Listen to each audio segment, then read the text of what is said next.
année, c'est la deuxième édition de la Biennale de la jeune création européenne. Souvenez-vous, il y a 2 ans, Montrouge accueillait déjà de jeunes artistes venus de toute l'Europe. Pour 2009, 8 pays se sont joints à la France pour accueillir cette manifestation itinérante.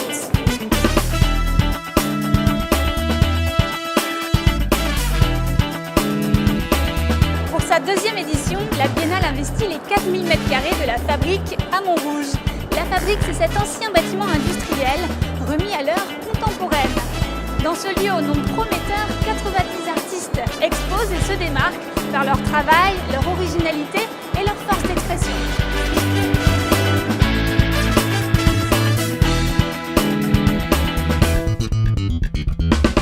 Alors Jean-Loup Metton, bonjour. Bonjour. On est là pour la deuxième édition de la Biennale du JCE. Voilà, cette année, nous avons 2 pays supplémentaires qui sont la Slovaquie et la Hongrie, à travers Bratislava, qui est la capitale de la Slovaquie. Et là, on est très fiers, c'est la première fois qu'on a une capitale dans notre réseau de villes d'art contemporain. Et Pécs en Hongrie, qui sera en 2010 ou 2011 capitale européenne de la culture avec Marseille. Et donc là, on est à côté... Alors, on est à côté de l'œuvre qui a remporté le Grand Prix. Alors, le Grand Prix européen. Ce Grand Prix ayant pour... avantage de pouvoir exposer à la biennale suivante 5 œuvres. Tout est fait pour promouvoir ces artistes et puis pour permettre aux artistes européens de se rencontrer et d'échanger. Donc nous avons la table ronde qui va permettre justement de discuter sur le statut de l'artiste. Alors, selon mes notes, la table ronde, c'est le vendredi 9 octobre à 16h30 et c'est Philippe Régnier, directeur du Journal des Arts, qui en sera l'animateur. Et après, nous tirons un cahier, des principales interventions qui est diffusé. Très bien. Ça permet des beaux échanges et des belles rencontres. Oui, tout à fait. Et puis, ça permet de faire avancer la réflexion.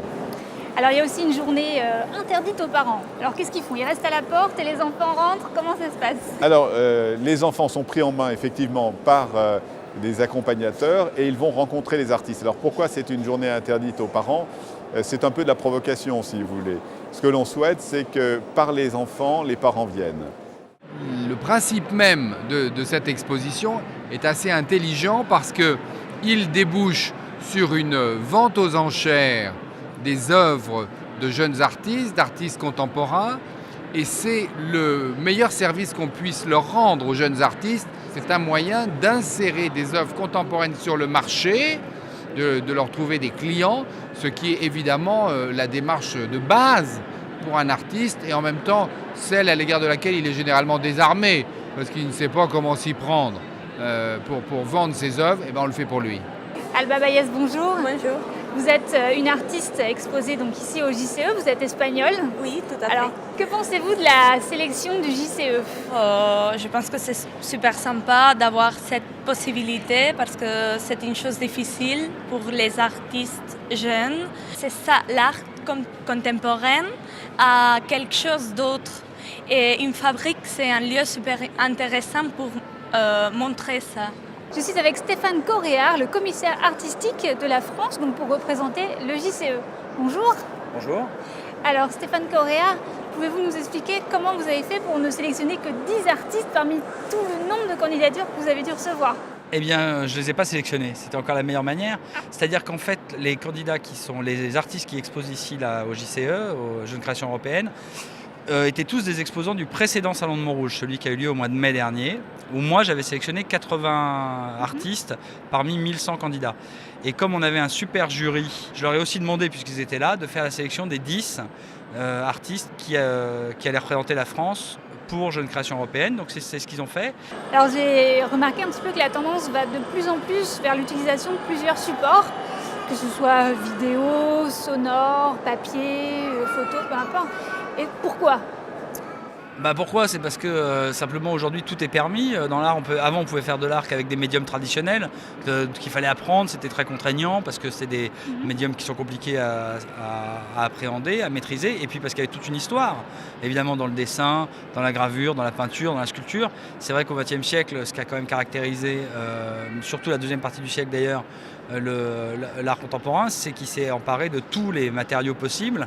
Donc effectivement, la vidéo, comme vous le dites, le son, etc. Mais aussi des choses carrément intangibles comme le son, la performance, des événements éphémères, etc. Donc c'est normal qu'un salon qui est branché sur la jeune création comme Jeune Création Européenne rende compte de cette diversité. Ce qu'on voit aussi, je crois, dans ce salon européen, c'est que les artistes utilisent aussi simultanément plusieurs matériaux, plusieurs médiums différents. C'est-à-dire que le même univers peut commencer dans la vidéo, se continuer dans la peinture, ensuite à évoluer vers le dessin, avoir un moment particulier avec la performance. C'est ce qu'on sent dans cette énergie, je pense, de Jeune Création Européenne. Alors je suis avec François Bélanger, un des 10 artistes qui a été sélectionné pour le JCE. Bonjour. Bonjour. Alors, pouvez-vous nous expliquer un petit peu votre œuvre qui se trouve juste derrière? Alors en fait là je propose une série de photographiques avec une installation sonore. Et qu'est-ce que ça vous fait d'être présent au JCE? Ça me fait très plaisir parce que j'ai déjà été énormément surpris d'être sélectionné, d'être terminé dans les 10. Donc ça me fait plaisir en fait d'être là et de confronter mon travail avec d'autres gens de d'autres pays de l'Europe. Donc je trouve ça assez intéressant, même dans la scénographie, le fait qu'on ne soit pas les Français entre nous qui est comme ça un melting pot. Donc je trouve ça très enrichissant. Alors au JCE, il n'y a pas que des peintures, des photographies et des vidéos. Il y a aussi ce genre d'installation qui est, on va dire, interactive en fait. Ça fait participer le public à l'œuvre d'art. Et le but est de dérouler le papier, de s'asseoir dessus. Voilà, c'est très discret, mais ça marche. Car après, le résultat, c'est que nous avons tamponné la feuille de papier et donc participé à l'œuvre d'art. Je vous donne donc rendez-vous du 26 septembre au 25 octobre 2009 pour la première étape du JCE. Vous retrouverez bien sûr toutes les infos sur le site internet de la ville. Et si jamais vous ne pouvez pas venir, je vous rappelle que vous avez jusqu'en 2011 pour vous rendre dans les 8 autres villes qui concernent le JCE, c'est-à-dire Bratislava, Salzbourg, Gougen, enfin comme vous voulez.